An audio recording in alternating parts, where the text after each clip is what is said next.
Hello friends, welcome to ரின் சமையல். இன்றைக்கி நம்ம ரின் சமையல் சேனலில் இரும்பு சத்து நிறைந்த கம்பு லட்டு தினமும் ஒன்று போதும். ஒரு கப்பளவு கம்பு இருந்தால் போதுங்க. இந்த ஈஸியான ஸ்வீட் ஸ்நாக் ரெசிப்பியை ஈவினிங் ஸ்நாக்குக்கு செஞ்சு வச்சுக்கலாம். குழந்தைங்கள்லேருந்து பெரியவங்க வரைக்கும் எல்லாருமே இந்த கம்பு உருண்டையை விரும்பி சாப்பிடுவாங்க. ஈஸியான கம்பு உருண்டை ரெசிபி. ரின் சமையல் சேனலை சப்ஸ்கிரைப் பண்ணிக்கோங்க. பக்கத்தில் இருக்க ஆளுன்ற பெல்லைக்கானை கிளிக் பண்ணி வச்சுக்கிட்டிங்கன்னா நான் போடுற வீடியோ உடனே உங்களுக்கு நோட்டிஃபிகேஷனில் வந்துடும். கம்பு உருண்டை செய்கிறதுக்காக ஒரு கப்பளவு கம்பு எடுத்திருக்கேன். மிக்சிங் பவுலில் சேர்த்துக்கணும். கம்பை நல்லா சுத்தம் பண்ணிவிட்டு சேர்த்துக்கோங்க. கல் இல்லாத சுத்தமான கம்பாக வாங்கிக்கோங்க. அப்போ தான் நம்ம உருண்டை செஞ்சு சாப்பிட்றதுக்கு நல்லாயிருக்கும். தண்ணி ஊற்றி 2-3 தடவை நல்லா அலசிடணும். கம்பு மூழ்கிற அளவுக்கு தண்ணி சேர்த்துட்டு 8 மணி நேரம் ஊற வச்சிடணும். குறைஞ்சபட்சம் 4 மணி நேரமாவது ஊற வச்சு செஞ்சோம்னா கம்பு உருண்டை சாப்பிட்றதுக்கு சாஃப்டாக இருக்கும். மூடி போட்டு அப்படியே வச்சிடலாம். 8 மணி நேரமாக கம்பு நல்லா ஊறிடுச்சு. தண்ணி எல்லாத்தையும் வடிச்சிடணும். வடிகட்டியில் வச்சு வடிக்கும்போது சுத்தமாக நம்ம வடிச்செடுத்துடலாம். தண்ணி வடிஞ்சதுக்கப்புறமா கம்பை காய வச்சிடணும். காட்டன் கிளாத்தை விரித்து விட்டுட்டு நாம் வடிகட்டி வச்சுருக்க கம்பை அதில் கொட்டி காய வச்சிடணும். வெயிலில் காய வைக்கிறதுக்கு பதிலாக ஃபேன் காற்றுல கூட காய வச்சுக்கலாம். நான் இன்றைக்கி வெயிலில் தான் இந்த கம்பை காய வச்சு எடுக்க போகிறேன். வெயிலில் காய வச்சு அரைக்கும் போது நல்லா அரைப்படும். அதிகமாக கம்பு வாங்கி அரைக்கிறதா இருந்ததுன்னா வெயிலில் காய வச்சு மிஷினில் கொடுத்து அரைச்சி வச்சுக்கலாம். கம்பு இப்போ நல்லா காஞ்சிருச்சு. கொஞ்சம் கொஞ்சமாக மிக்ஸி ஜாரில் சேர்த்துட்டு நைஸாக அரைச்சி எடுத்துக்கணும். அரைச்சதுக்கப்புறமா ஜல்லடையில் கொட்டி சளிச்செடுத்துடணும். குருணைகள் இல்லாமல் ஜலிச்சுக்கங்க. நைஸாக இருந்ததுனா தான் கம்புருண்டை சாப்பிட்றதுக்கு நல்லாயிருக்கும்.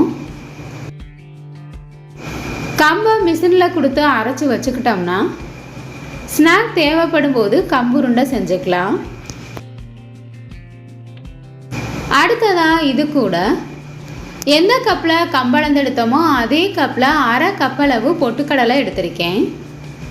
கடாயில் சேர்த்துட்டு அடுப்பை மீடியம் ஃப்ளேமில் வச்சு வறுத்து விட்டுக்கணும்.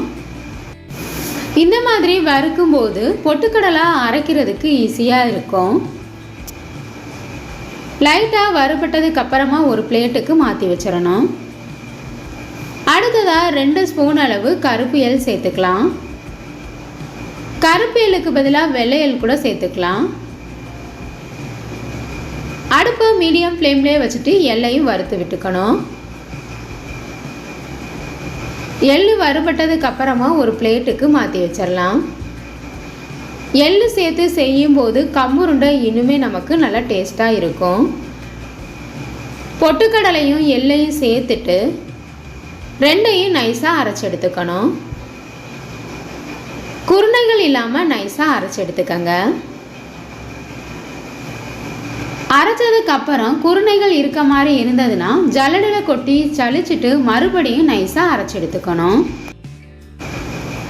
அரைச்சி வச்சுருக்க கம்பு மாவை கடாயில் சேர்த்துட்டு அடுப்பை மீடியம் ஃப்ளேம்லேயே வச்சுட்டு வாசனை வர வரைக்கும் வறுத்து விட்டுக்கணும்.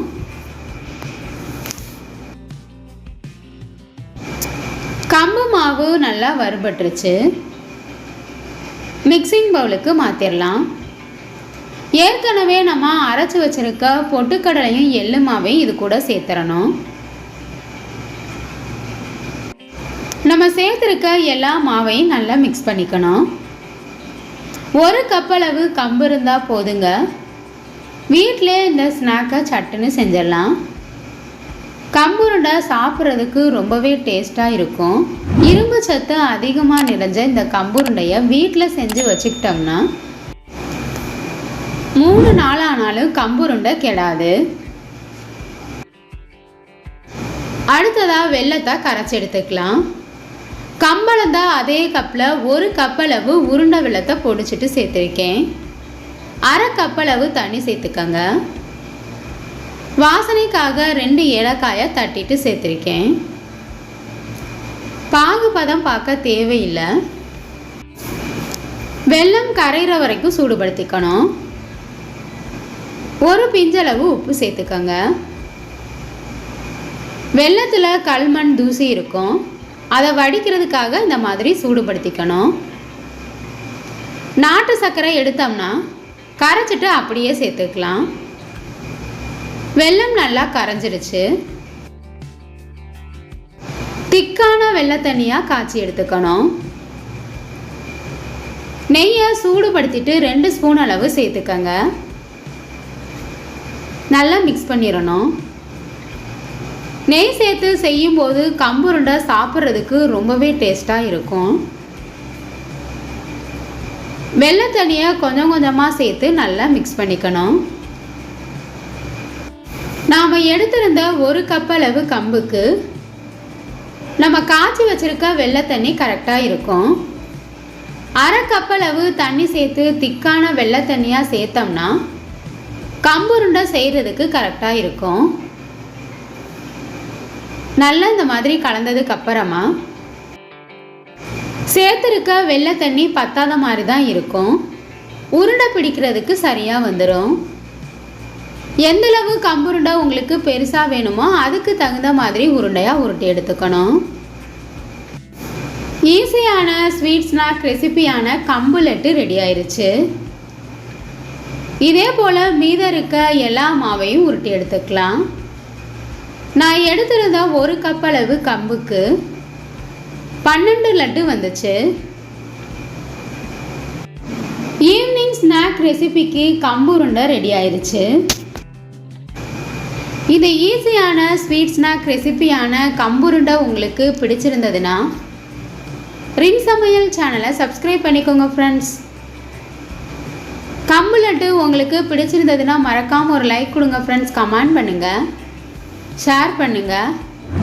பக்கத்தில் இருக்க ஆளுன்ற பெல் ஐகானை கிளிக் பண்ணி வச்சுக்கிட்டிங்கன்னா நான் போடுற வீடியோ உடனே உங்களுக்கு நோட்டிஃபிகேஷனில் வந்துடும். Thank you friends.